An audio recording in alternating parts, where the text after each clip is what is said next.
שלום, אנחנו נמצאים בוועידת הנשיא, והפעם בוועידה יש הרבה מאוד דיונים כלכליים, אולי אפילו יותר דיונים מאשר על תהליך השלום, וזה מעניין למה. נמצא איתי עכשיו פרופסור מייקל וולצר, שבין השאר הוא גם היה עורך עיתון עד לא מכבר, הוא ערך עיתון חשוב בשם דיסידנט, עיתון של סוציאל-דמוקרטים. Hello, Professor Walter, how are you? Okay, I'm very well. So, what have you found interesting already here in the presidential conference up to now? I've only participated in a conference on war, which was called Tomorrow's Wars, and I hope they remain tomorrow's forever. Okay. So you were until a month ago, you were an editor of Dissent magazine. Yes. And you were a social democrat, an American social democrat. We don't have much of those here in this conference, and we don't have much of those in the U.S., do we? Not many. There is a political tradition of people who are in ginger groups on the left wing of the Democratic Party, which is, I guess, where I live. Or I could say I live on the left, but I fight with many of my neighbors. Okay. So can you, in your words, tell us what do you think is social democracy also in economic terms? What does it mean? Well, I think I am an egalitarian, not someone who believes that all economic returns or all social positions should be the same. I actually believe in markets and in competition and in rewards for meritocratic performances in the academy as well as in the economy. But I believe that we have allowed the development of a kind of radical inequality in the United States, in Israel too, which is not only unjust, but over the long run, it is not a way to a stable and decent society. Okay, so let me start with a provocative question. Is the U.S. a democracy, or is it rather a plutocracy, a country that is run by the rich and for the rich?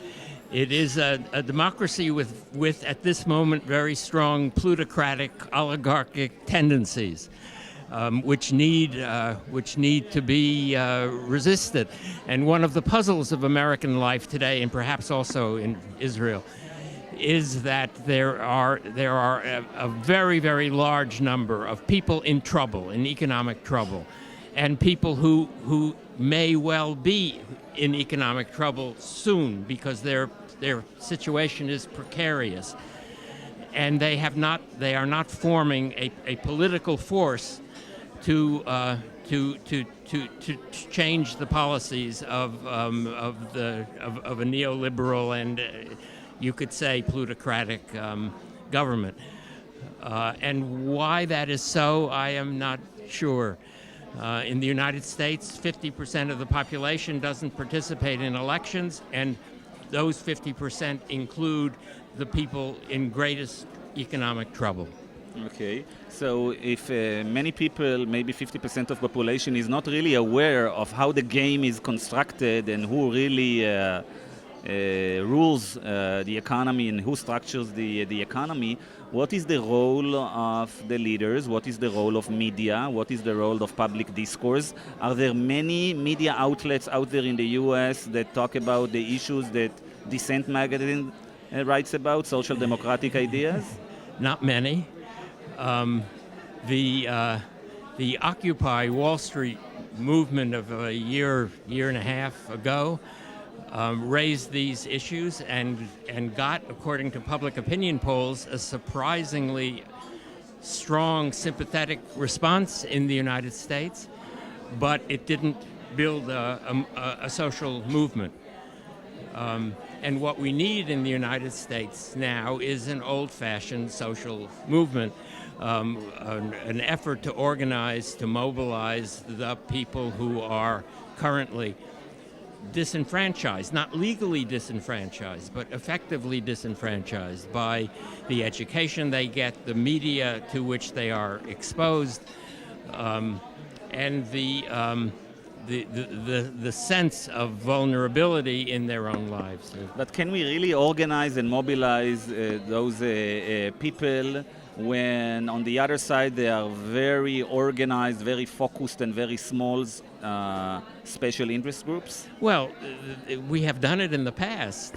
The anomaly of American life today is that we have had very, very strong transformations brought about by social movements in the area of racial equality, of gender equality, and of sexual equality. Very successful social movements, the civil rights movement, the feminist movement, the gay rights movement. And these movements have succeeded at the same time as inequality grows and grows and grows. So maybe it's easier to tackle racial issues and not to tackle issues that are related to big money and to financial interests? I think that's true. Capitalism can more easily adjust and accommodate blacks, women, and gays and lesbians then it can accommodate really strong labor leaders. So maybe it's our fault, the liberals, that we've been focused for so many years on those issues and we are not looking at the way that the economy is constructed.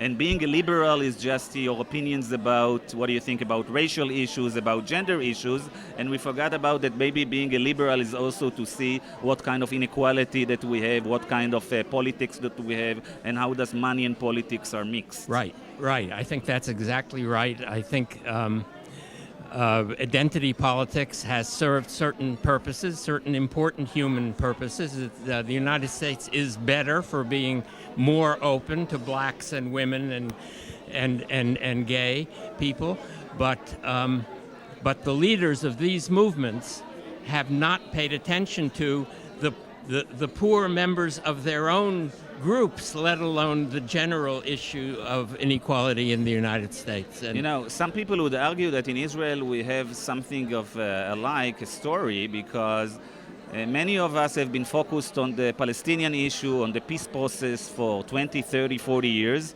And one day we saw that we ignored what's happening inside Israel, what's happening inside the society, things that are not only related to the occupation, but things that are the inequality in Israel, the way money buys politics in Israel. And because we're in conflict with the Palestinians, we neglected to see what's happening in other parts of the society. Yes, well, that may be right, although I don't think you can ignore the occupation and the conflict with the Palestinians. I think watching from far away, I thought that that Shelley Yחימוביץ, the leader of the Labor Party, made a big mistake in her campaign when she tried to walk away from the issues of the Palestinians and the occupation and to focus on the social issues. But I agree. That focus has permitted an oligarchy to establish itself here. And going back to the US, when you're talking about money and politics and special interest groups, is Obama really so different than Romney? Are the Democrats so different than the Republicans? Well, even small differences are important. Yes, the Democrats are different, and if Obama manages to succeed in implementing health care, this will be a major change in the lives of many, many Americans. So the Democrats are not as influenced about big money as the Republicans are? Not as influenced. Significantly influenced, but not as much. They are more open to I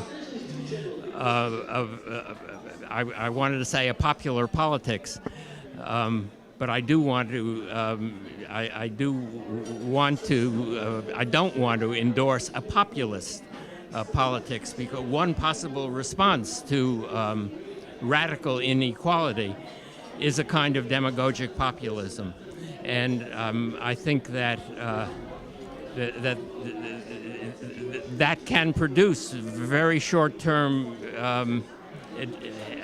increases in the well-being of sections of the population, but it does not build of a stable egalitarian society. Okay, and before we end, what is your projection to the U.S.? Are we going to see different politics? Are we adopting a new path?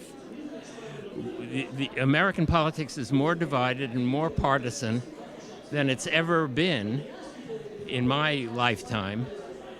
And a lot of the fierce attacks, for example, on Obama and on Obama's healthcare program have come from the far right. Now, because of the NSA electronic espionage, he is being attacked from the left.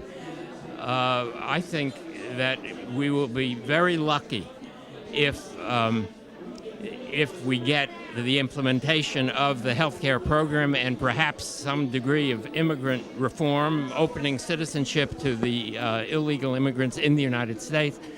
I don't think that anything more is going to happen in the next 4 years. Professor Wולtzar, thank you very much for your time.